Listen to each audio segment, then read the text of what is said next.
So it's a little after 12, so we'll get started.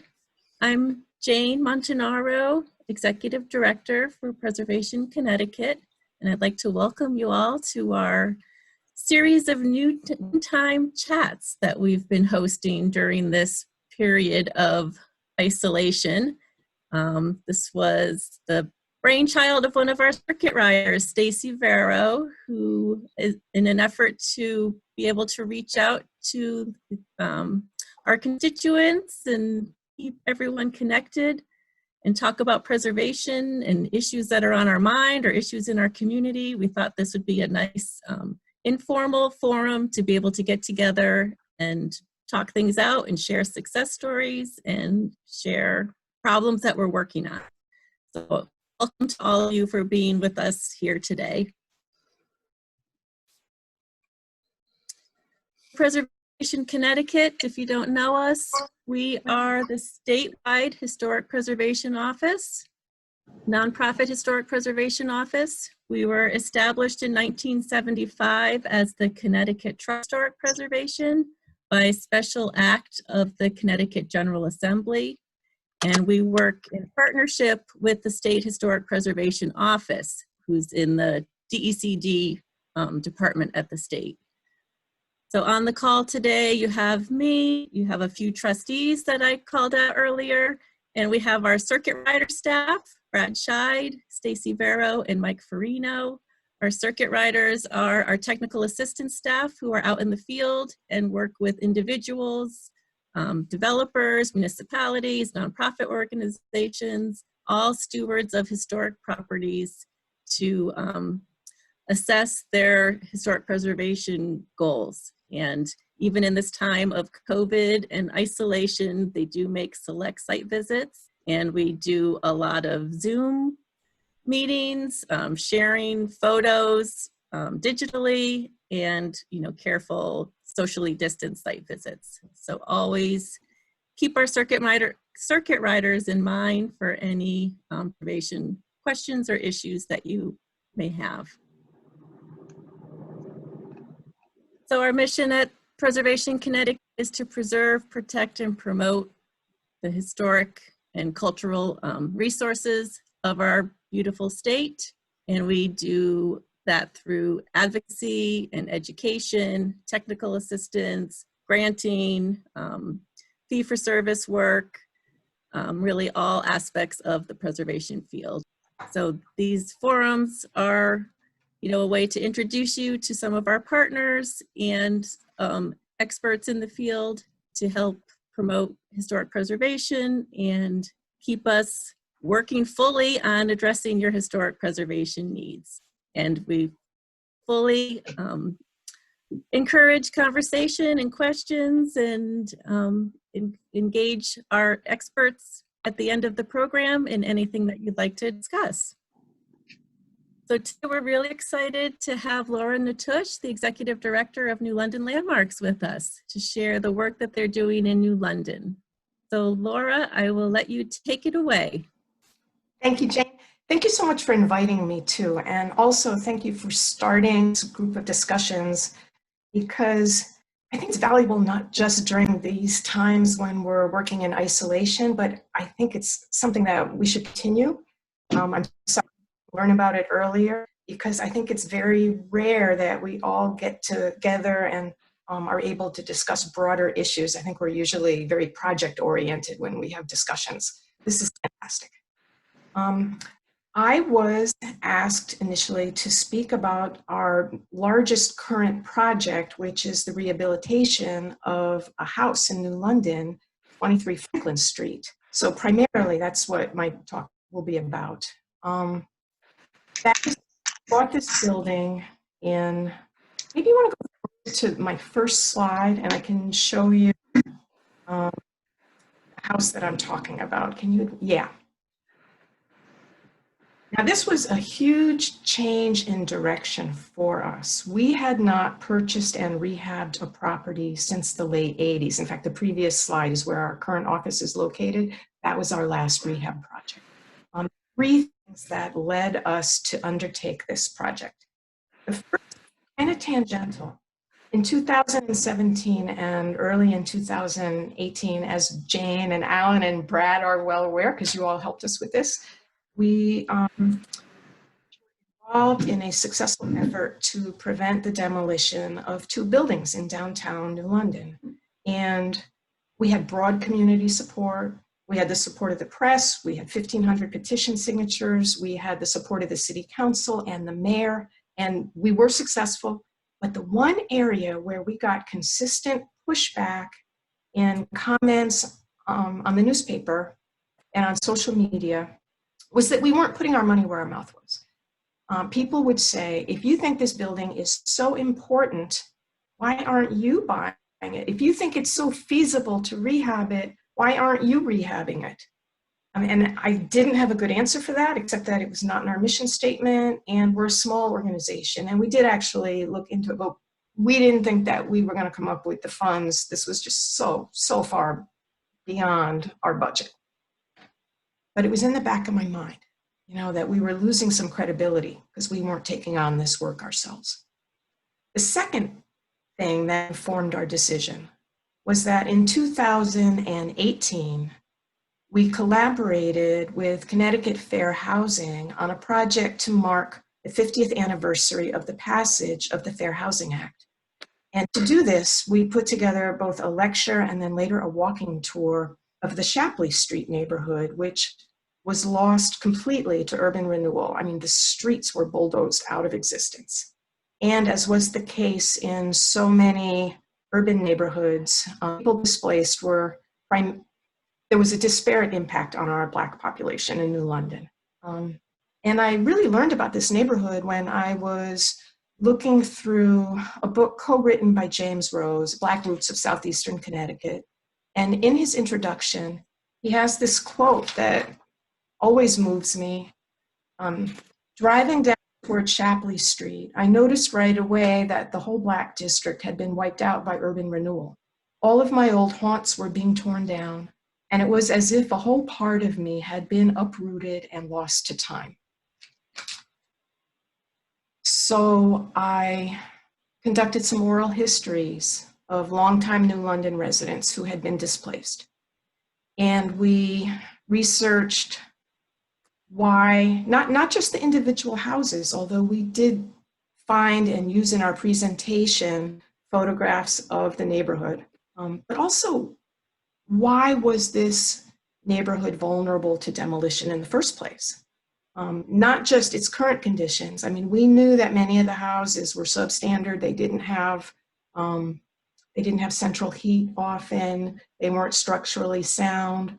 One woman that I interviewed said that when she was displaced, well, she said her house, quote, wasn't fit for humans to live in, end quote. She said that when she moved to public housing later, she felt rich then.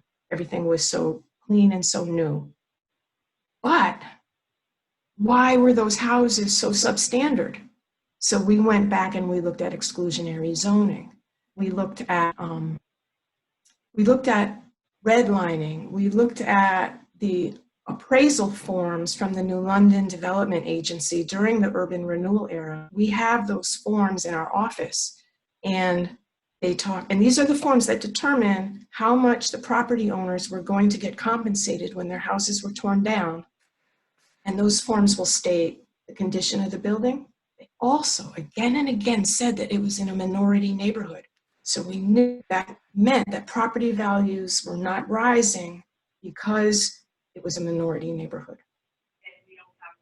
So that stuck in my mind. And in the course of researching this neighborhood and researching why did the NAACP initially support the referendum for the urban renewal project, why did they then come out against discriminatory treatment of residents, what were the fair housing issues of the time, one name kept coming up again and again and again, and it was Linwood Bland Jr. Linwood Bland Jr. was president of the New London branch of the NAACP in the 1960s, and he was enormously active and successful in fighting housing and employment discrimination. This was his house for 40 years. And at the time that we bought it, you can see it was vacant and condemned.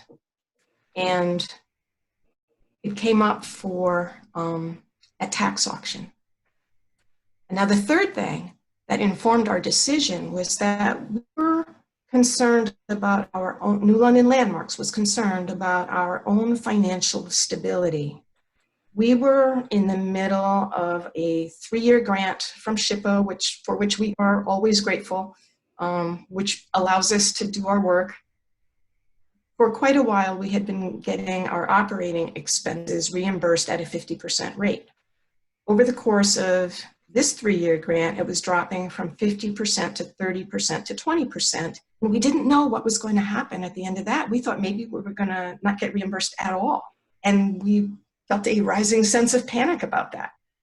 And in fact, my predecessor, who left into early 2017, had been planning an endowment campaign, and she had experience at that. I did not have experience at that, and I was concerned that an endowment campaign wouldn't give us the money we needed in the short term, because you need so much money in an endowment before you start generating a noticeable amount of annual income. And I was actually afraid that if we started an endowment campaign, people might divert money that they were planning on giving to our annual appeal into the endowment, and we might actually be even shorter than we were expecting in our annual fundraising. So I think we were all, not just me, but our board, we were like, what are we going to do? What are we going to do? This house came up for tax auction. My first thought was, we have to preserve it because it was Linwood Bland's house. And this is an important legacy. And also, it's a beautiful Greek Revival house, which has seen better days, but the bones of it are strong. And it's in the Hempstead Historic District. We found out later that it had been built by Edward Hempstead. We didn't know that at the time we bought it. So Edward Hempstead was a direct descendant of the diarist Joshua Hempstead. I don't know if you're all familiar with him, but he lived on the Hempstead property while he was building this house. So the owner was a Bland family member. I contacted him and said we were interested in purchasing the house. Unlike most people who go to a tax auction, we were able to see the interior of the house prior to the auction. And the family member was very supportive of us purchasing the house because he knew that we were trying to preserve his family member's legacy. When the house went up for tax auction, we had done some research. We knew that there was an associated almost $9,000 water bill that would need to be repaid. And we knew the condition of the interior, unlike other people who showed up to bid on the property. If you want to advance to the next slide, I'll show you some of what was going on. So here is the cover. On the left is the cover of a memoir by Linwood Bland Jr., The Black Experience, and a view from the 60s, The Black Experience in Southeastern Connecticut. Linwood Bland Jr. is the man holding the flag on the far right. This was a march of mourning for the victims of the Birmingham bombing. There was a sister of one of the victims who lived in New London, and the New London NAACP raised money for her to go to the funeral, and they held this march. And then on the right is Linwood Bland Jr. decades later in front of his house. You can see it looked a little bit better then. And if you want to move to the next slide. Before we move on, that slide, sorry, the slide on the right, that's actually from the day.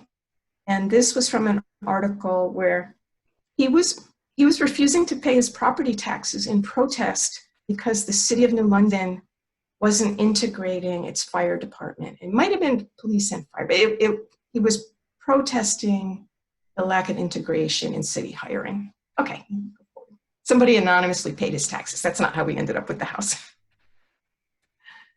A little bit more about what this house looked like at the time of our purchasing it. There was a little addition that was built in the early 20th century. The main house was built in the 1840s. So you can see that little mudroom. We're actually keeping that, but that addition wrapped around, it was L-shaped, and we took off the back of that, the rear part of the addition. And if you see on the right, you can see that the windows are quite out of square. I don't know if you can see, I cannot see the part of the photograph because I'm looking at the speakers, but that addition is pulling like 6 inches away from the main house. It wasn't built on any foundation and it was sinking.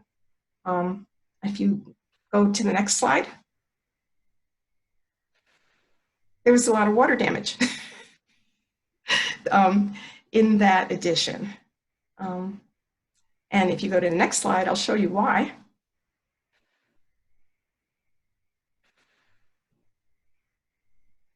That is the view from the attic down onto the roof of that addition. And you can see that it's just wide open. Thank you, SHPO, for giving us permission to remove the addition, that part of the addition. Before we go forward, I'm going to say that at the time of the tax auction, I meant to say this earlier, there were a lot of people in that room and there were quite a number of properties up for auction.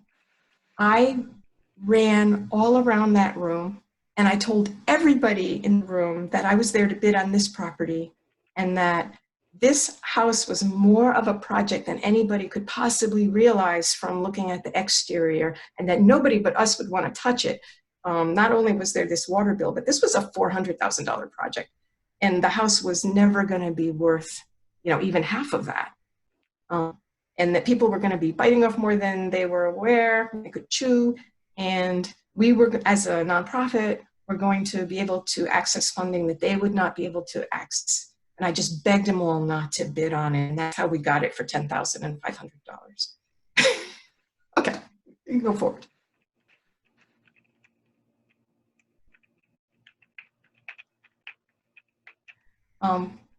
Somebody had patched the foundation mortar with a modern cement mortar, unfortunately. And so you can see that that led to water damage and cracking, because you all know the cement mortar is harder than the historic brick, and so the water comes out the brick instead of the mortar. The other issue was that there was a sag in the house.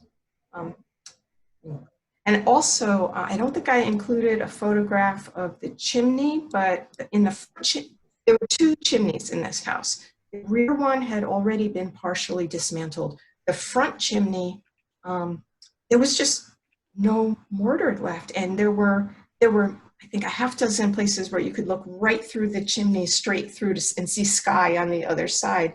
And it was very near a neighbor's house, and we were extremely concerned that this chimney was going to just topple onto the neighbor's house, and it was a huge liability for us. Thank you, SHPO, for allowing us to remove the top third of the chimney. Okay, you can go forward. Oh, come on. There was a little bit of asbestos in this house. Again, on the right, I don't believe that you can see this. But that's an old boiler that is completely wrapped in asbestos. And there was steam heat in all the pipes all throughout the house were wrapped in asbestos. And I mean, this was loose, friable asbestos. There was just a pile of asbestos dust in the basement next to that boiler. We'll go ahead to the next slide. Also, the electrical system needed some updating.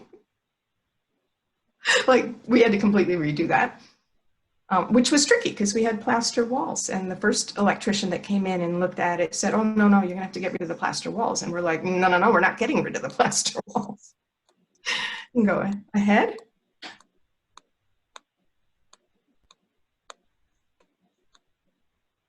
The walls did need some help. They were not in great condition. This actually wasn't an original wall. As you can see, there had been French doors there, and they had been removed, and so that was just drywall. But if you move to the next slide, you will see that the plaster walls were also in poor condition. At this point, you must all be wondering, like, what are they thinking? What is this group that has never done a project like this? You know, why are they taking this on? This actually, these two tiny rooms combined to make the kitchen. And so we did not think that this was going to be workable. Again, SHPO allowed us to remove that partial divider between those two rooms so that we could at least have a galley kitchen downstairs. Okay, you can go forward.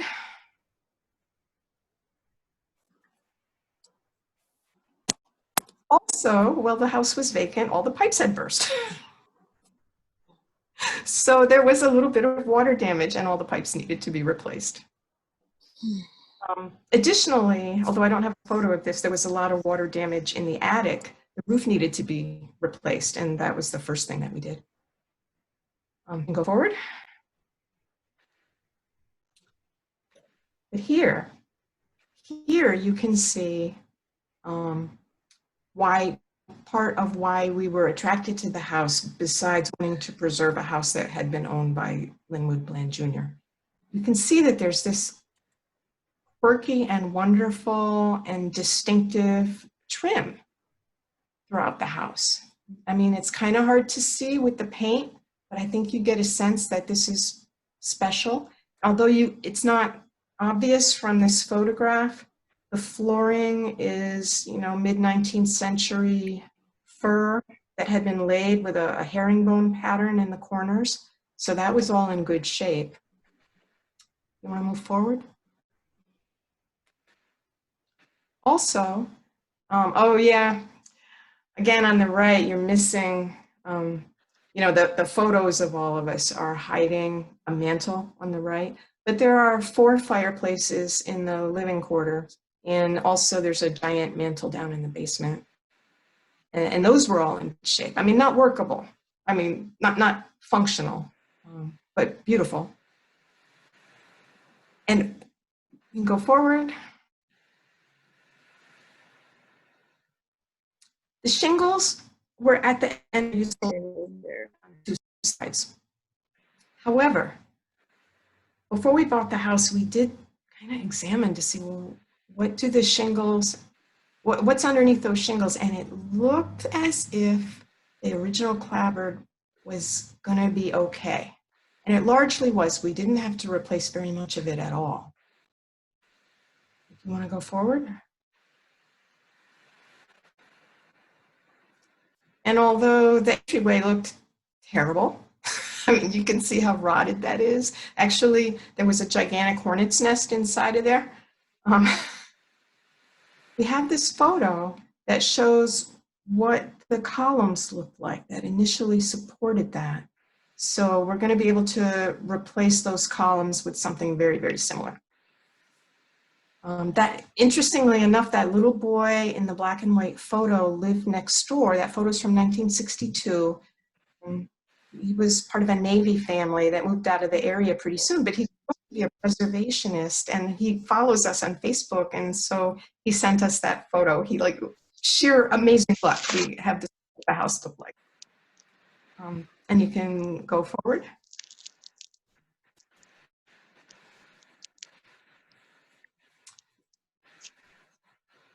I should probably interrupt myself and say, you must be wondering, how the heck did you get the money to do all this?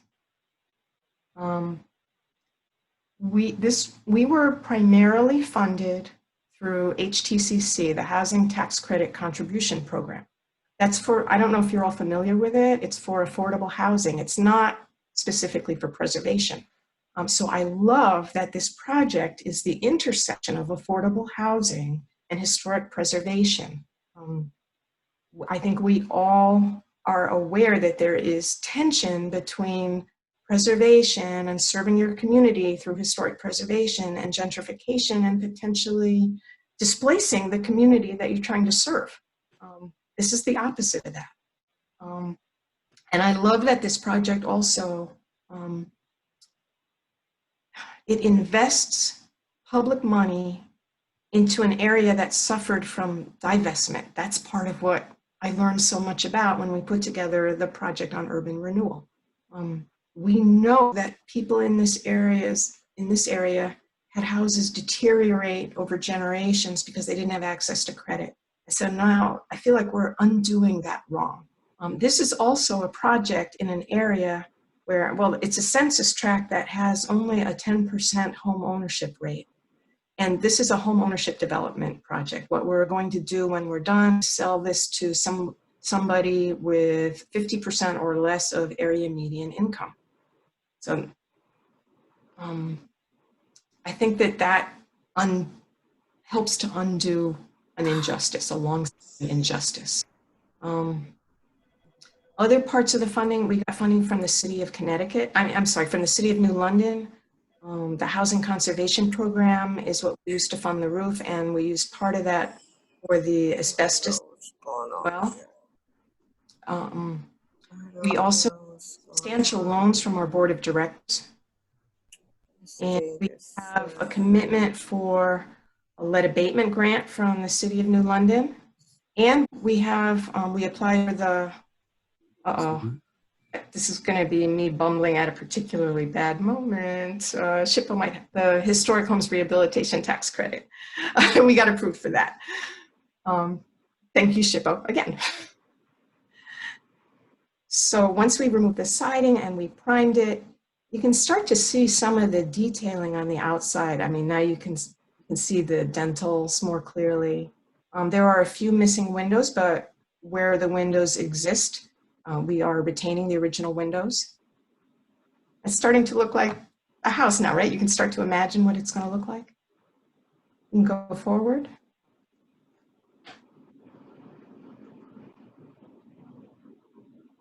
We had a 4-inch sag in the house. It sagged towards the center. One of the reasons that we chose our general contractor, Chris Kling from New England Reuse, was that he had experience jacking up a 3-story house where he didn't lose even a tile in one of the bathrooms. So we're like, yes, you're our man. And he didn't damage any plaster walls doing this. So we're excited about that. You want to go forward? The house had originally been a single-family house. In order to qualify for the HTCC funding, we needed to bring it back to a single-family house because we needed 3 bedrooms. The scoring for HTCC takes into account a lot of different factors. And in this area, there was a shortage of housing for families. So in this area, we got more points for having a 3-family house. So it had been converted to a 2-family house, I mean, a 3-bedroom house. So this house had been converted to a 2-family. So the original stairway leading up to the 2nd floor had been obscured with this more modern wall in the mid-20th century. So we took down that wall. So you can see what that looks like on the right. And you can move forward to the next slide. And that revealed some interesting details, some beautiful details. You can go forward. There it is now, more recently plastered. Our contractor, Chris Kling, does a lot of salvage work, and he has a mid-19th century chestnut handrail that just happens to fit perfectly in that space. So that's going to be installed in a couple of weeks. The original handrail was, parts of it were missing and parts of it were altered. So this is going to be a big improvement. You can go forward. We had hoped that under the linoleum, all of the floor would be in amazing, wonderful condition, but that was not the case. So this is what we found when we pulled up the linoleum in the kitchen on the left. We were able to lay in a new floor that was from salvage 19th century fir. You can go forward. Now you saw the photo on the left earlier. What I didn't explain was that that closet was obscuring a window. So we took down that closet and that revealed the window that you see on the right, and then we rebuilt the closet on the interior wall. You can go forward. And that's what it looks like now. We're in the middle of, we have our lead safety certified painter in the process of removing lead paint from the trim right now. But what a transformation, right? You're starting to see that it's going to be an absolutely beautiful house. You can go forward. That is one of the windows that our contractor milled to match the existing windows where there was no window. You can go forward. Left and right, that's before and after shot, or before and in process, but the plastering and it just makes me very happy to see this transformation. This is another area where you're looking at a wall on the left that isn't original. And so we're, with SHPO's approval, we took that down, and it's an L-shaped bedroom. Now that's our third bedroom that we needed to get the points to qualify for the funding. It's almost unimaginable, you know, when you walk in, or when you see photos of what the house originally looked like, it's like, oh no, this should be torn down. But preservation is no, it can be saved if you have enough money. One of the benefits of this project is that it provides jobs, right? I mean, we all know that when you're preserving a house as opposed to new construction, a higher percentage of the cost is the labor. It's not materials. And so on the left is Bees. He's a neighborhood resident that's been working on it. And Alenia, she's not with us anymore. She moved out of state, but she was one of the earliest people working. So even though our general contractor isn't from New London, we've been trying to include New Londoners and help them financially. And it also helps to have neighborhood people involved in the project. I feel like it builds community support for the project. So that was the last slide that I included. And then I don't know if you are interested in hearing more, asking questions about this project right now, or if you would like to hear a little bit more about what else New London Landmarks is doing right now. Why don't we take questions specific to this project and then move on? Sure. And I don't know, you might have said this and I missed it, but what are your plans when it's finished? To sell it, to sell it. Because it's in I mean, we had a long discussion about this. What, should we keep it for rental income and help sustain us that way? Or should we sell it and have it be affordable home ownership? And it turns out that the application for HTCC made that decision for us because it was in a census tract where there is only a 10% home ownership rate. We scored more highly because we opted to sell it rather than retain ownership. We would not have qualified for the funding if we had decided to keep it. Oh, I forgot to tell you guys something major. When I was talking about financial stability being part of our reason for purchasing the house, HTCC doesn't allow you to make a profit on the sale of the house exactly. So I was trying to figure out, how does this all work? But Marilyn Graham, who's the executive director of Hope Incorporated, explained to me before we purchased the house that what you get is a 15% developer's fee. Not 15% of the sale price, but 15% of the entire project cost, including acquisition. So for us, if we stay within budget, that's up in the air. We're doing okay, just barely right now, but we're not at the finish line yet. If we stay within budget, this is potentially $60,000 income for us. And so that's what we were going to do instead of an endowment campaign. And I love it because it's meeting our mission. It's not just asking people for money. Although, when I say it meets our mission, I should say that we actually changed our mission statement, that it would meet our mission. We took a look at the mission statement and we realized I don't exactly remember, I'm embarrassed to say, I don't completely remember what our mission statement was when I became executive director, but it was along the lines of preserving the entire urban fabric of New London, preserving and promoting full development of the entire urban fabric of New London, including significant buildings or structures and streetscapes and neighborhoods and open spaces. By the way, I just lost the visual. Can everybody still see me? Yeah. Okay. We see. Yeah, my screen just reverted back to just the plain Zoom, but that's fine. Yeah, I took it down. Okay. So we changed our mission statement to New London Landmarks preserves and promotes New London's historic character through education, advocacy, and the rehabilitation of historic structures. We realized that our original mission statement not only didn't say anything about preserving historic structures, but it didn't even talk about a large percentage of the work that we were already doing, which was educational programs. So we had to be very careful and confer with SHPO to make sure that this wasn't going to push us into a different category of nonprofit.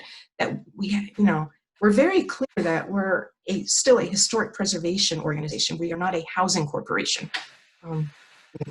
This may be a one-time project, especially because as it turned out, we did, when that 3-year grant ended and we re-upped, basic operating expenses are being reimbursed again, at least for this year and next year at 50% again.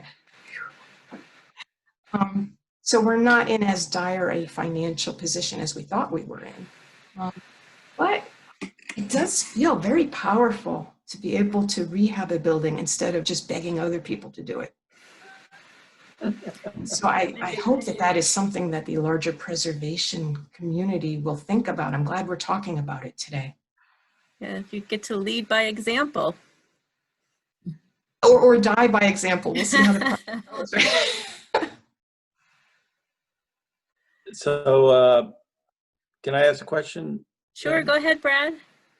So I can't believe we're having this discussion, and I wanted Laura to do this because this is way beyond any job description of any preservation organization usually. And when she brought this to my attention, she said, "Hey, I got this great idea." We were working on a preservation ordinance and other things, and so she brings up this idea about buying a tax foreclosure house. Well, if everybody knows, on my other hat, I do development. She walked me through. I am a historic preservationist, but I did say I thought she was crazy. I remember it differently. It was a huge task. And I just think it's great you guys ended up taking it on. The experiences you got there, a lot of people in the historic preservation movement, you're right, they say, hey, you can do it, take tax credit and just rehab it. Now you can see it's a lot harder than that. And you now have direct experience in all that. And it's a real credit to you, because I know you kind of drove a lot of this. And and a developer fee is it is what we all drive towards, and it has nothing to do with your nonprofit status. Nonprofits get fees, and that's what you're getting. So we need to keep our head above water. You got to stay within budget. I get it. It's a tough one there, but I just want to congratulate you. I think this is a great example. I think if you do another project, it should be a little easier property. But God bless you. I think it's a great project, and it was done all for the right reasons, and it's going to be sensational, I think, at the end. You got to find the right home buyer now. Yeah, Yeah, I have to give tremendous credit to our board of directors. They were right on board with this, and after doing careful research, you know, they went on this journey with me. um, we have a fantastic board of directors. They're just there for their resumes. You know, they really work and they really care, and they have a vision too. It's not just my vision. And I also wanted to say that this house in particular, I'm positive that it would have just sat and rotted and ultimately been demolished. And Oh, this yeah. neighborhood is at risk. This is a neighborhood which has so much going for it. It's within walking distance of downtown. Beautiful 19th century architecture throughout. But there are several vacant properties. One property that we had tried for a decade to save was demolished in the last year. Another sat vacant for a long time, and I think that somebody has purchased it who fragile collaboration looking like it was going to happen between the City of New London and Echo, but for whatever reason it fell apart. They were probably going to preserve it to the Secretary of the Interior standards, or at least close. But now I don't think that that's going to happen. I think that there's a house just down the street that I think is, if we're lucky, gonna end up with like siding and at least still remain standing. That's about the best I can say. I hope I'm wrong. But yeah, and it's a really prominently visible house. You know, you walk up, if you go down Hempstead Street from the Hempstead houses, and then you take your first right on Home Street, this is the house that you see as you walk up that whole street or drive up that whole street. You know, it's not tucked away somewhere. So it was really I remember it was very visible as you turn the corner there. Yeah. Mm-hmm. Mm-hmm. Well, Wendy Belmore raised her hand. She has a comment or question. Wendy, go ahead. Mm-hmm. Hi, I'd like to thank you for this amazing presentation. Oh, you're welcome. I can feel your passion in my own space, and I'm just amazed at what you've been able to do. And I think you need to make a little motto for yourself that says, no fear. Yeah, my question for you is, it's interesting that you were able to find a variety. It seems to me, and I'm going to use the word cobble just because it seems historic as that, but you pulled together a lot of different funding sources in a lot of different creative ways.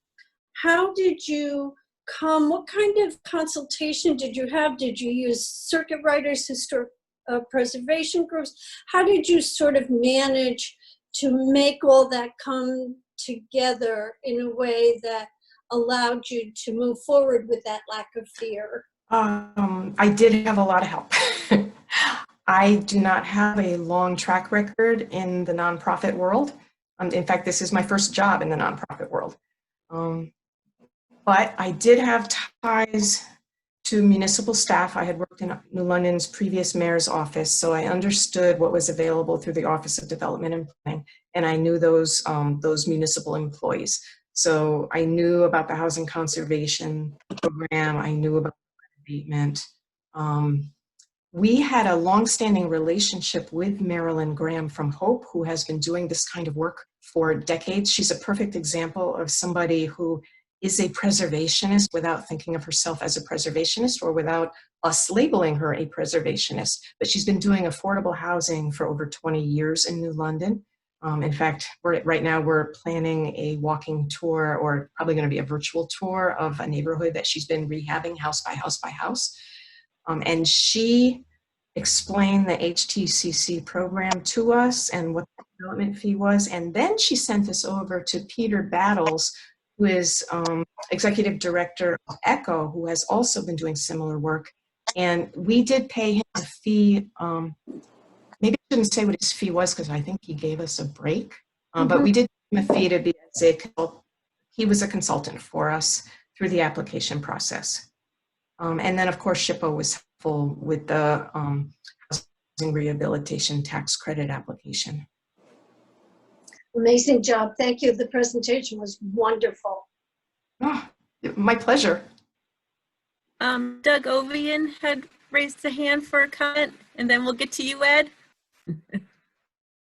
Doug, why don't you go ahead? Thank you so much, Jane.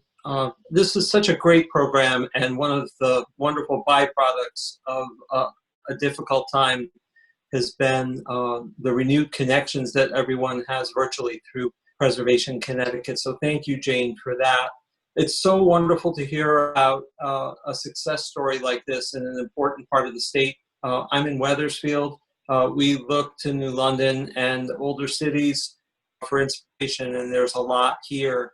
And especially the intersection of the story of this owner and your motivation to try to help make me wonder the twin questions of not everybody can have a museum, but I hope there's some way to memorialize your motivation and his story in some other New London venue. So this motivation will be saved for the future, and his life's work will be renewed because of that renewal of his home. Thank you. Can you tell us about how that might happen? Yeah, I absolutely can. As part of, because we changed our mission statement to include the rehabilitation of historic structures, we were then able to feel comfortable taking on the rehabilitation of a grave site for Ichabod Pease. This is going to be a kind of a roundabout way of answering your question, but Ichabod Pease was born into slavery in 1755. At the end of his life, when he was 81 years old in 1837, within a few years of Prudence Crandall's school being set on fire and her having to close her school, he opened a school for New London's Black children. I'm leaving out a lot of important parts of his life. A current city councilor attended that program. We used that program to raise funds to rehabilitate his gravestone, which was crumbling. As a result of that city councilor attending that program, the city councilor decided we need to place site markers at places in New London that are important to Black history, Black achievement, Black struggle. And so New London Landmarks Board of Directors, just this week actually, voted to accept the authority from the City of New London to research, choose the sites, write text for the site markers for sites of Black history. And I presume that this will be one of those sites. That's really great. I hope that the story includes not only him, but how that coincided with 2020 and our attempt to self-examine and renew our appreciation for those who were so long subjugated. That's really wonderful. And I especially think that here in Wethersfield, where we have similar stories to tell, we can take inspiration from what you're doing. Thank you. I'm interested to see what you're doing in Wethersfield. Well, right now we have a combination of factors at play. We have traditional museum and historical society structures. We have a very quiet preservation trust, and we have a very big historic district of which I'm the current chair.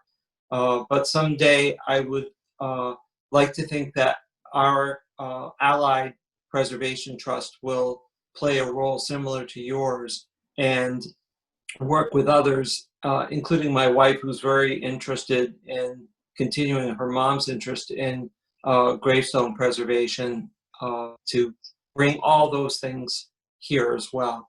Thank you so much for that inspiration. Great. Thanks, Doug. Thanks for your questions. Thank you, Jane. Ed Gerber, you had a question?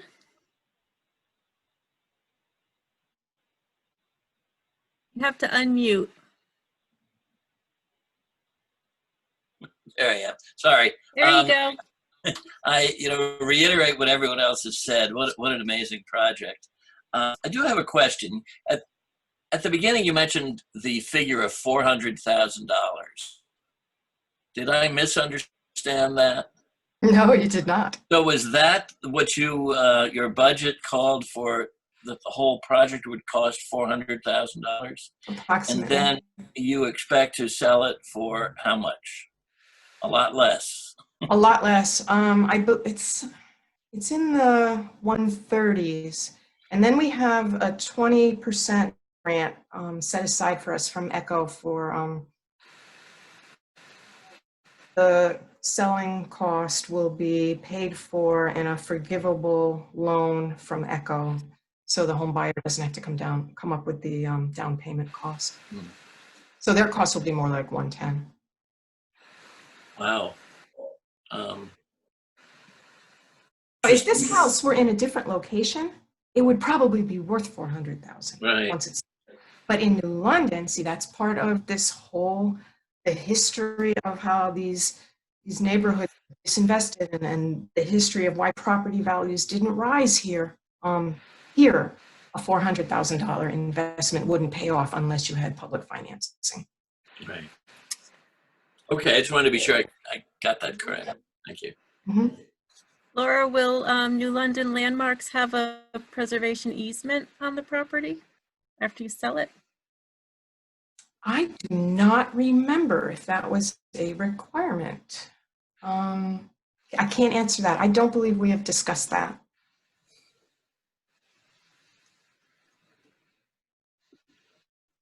If it adds to our cost, no, because our budget's really tight. Well, you would hold the easement, is what Doesn't I'm it cost like, suggesting, or I have to say, we have not done an easement since I've been executive director. We are going to do an easement on our property. We get the restoration fund grant that I just applied for the roof repair. I'm going to go through that process shortly. so But there are no, short-term easements that will be in place anyways. I'm happy to talk with SHPO about and understand how to make that work as property. Yeah, And there was Laura, there's no requirement on the historic credit to do an easement. Thanks. I mean, my big fear is we know that the house is going to be for low income. It's going to be restricted to low income buyers for the next 3 decades. And so I have a fear of imposing restrictions on them that might make life difficult for them. Right. It also can be problematic to the mortgage lender for the homeowner too. But anyway, you need to decide. Yeah. Well, as an easement holding organization, we like to say that our properties that have easements on them have the benefit of Preservation Connecticut being a partner in the stewardship of the property going forward.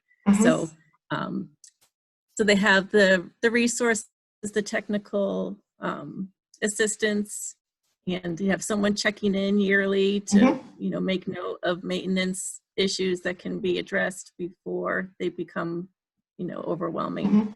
Just to protect your investment, that's all.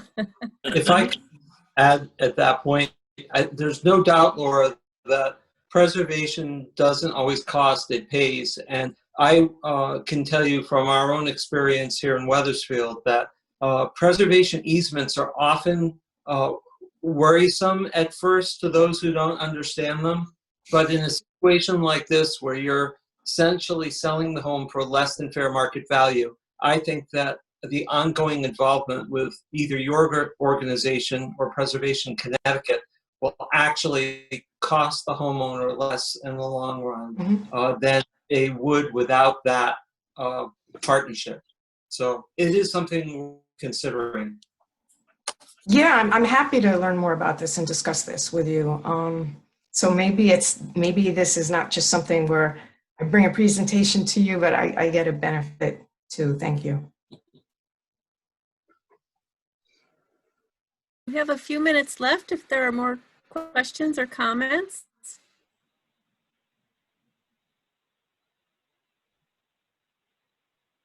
Someone did submit a question ahead of time. Mhm. How do you determine possible preservation partners in areas that are largely abandoned? First, I would say that in New London, which is, less than 6 square miles, I don't know that we have areas that are really abandoned unless we're talking about the Fort Trumbull Peninsula where everything has been demolished. But I think that it's important to look outside the preservation community. For example, two organizations like Hope or Echo that are doing preservation work without thinking of themselves as preservationists. I also think that it's a partner might spring out of relationships that you didn't develop on specifically to find a partner, right? Sometimes a partner is going to show up because you've been doing educational programs that people are interested in. For example, I never would have dreamt that the member of our city council would become a partner in marking sites of historical significance to our Black population. And I also would not have expected necessarily that the Southeastern Connecticut Community Land, I want to say trust or bank, trust, would be approaching us and, oh yeah, they gave us they helped us access one other funding source. Anyway, these are organizations and come to us and build relationships with us because of work that we're interested in, and it becomes obvious that we have shared goals for the community. Sometimes those are tangential to preservation. Sometimes it might be about economic justice or environmental justice. And then sometimes I'm making a more concerted effort, like going to SHPO, going to you, and saying, I have a project, how can you help? So it's a mix. Sometimes it's very deliberate and sometimes it just falls out of the sky. And there was one other question submitted ahead of time. In your opinion, what is the best tool or resource used by New London Landmarks to promote preservation? I would say programs that we do. I think that preservation, when you get right down to it, is about people's connection to a place. And I think that that connection grows when people understand the layers of history embedded in a place or a neighborhood or a structure. And so, for example, there's a house on Bank Street that led us to put together a program on New London's Whalers of Color. This house had been owned by a sea captain who was Black, and people didn't understand that the whaling city was largely built on the labor of a large percentage of whalers of color.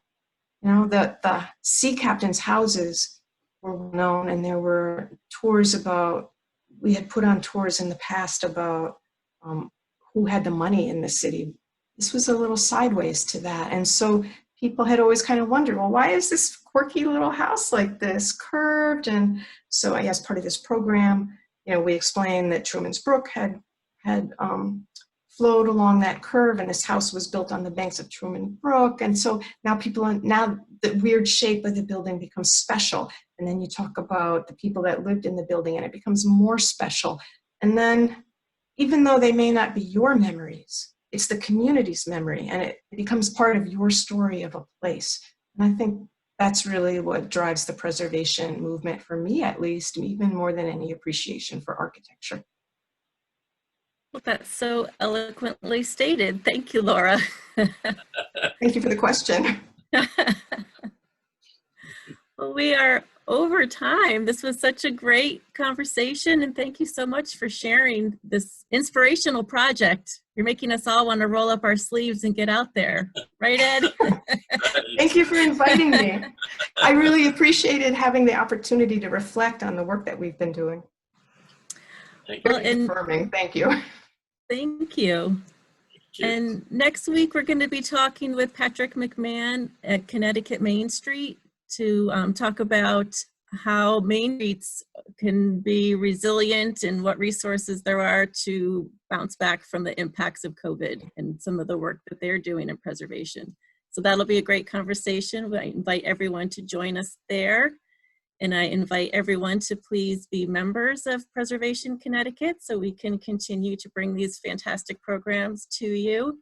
We have the slide deck that we'll send out via email to everyone that participated today, because Stacy did put together some nice resources at the end as well for you to reference. Thank you. And thank you so much, Laura. Thank you. We really appreciate your time today and your forever partnership with us. Thank you.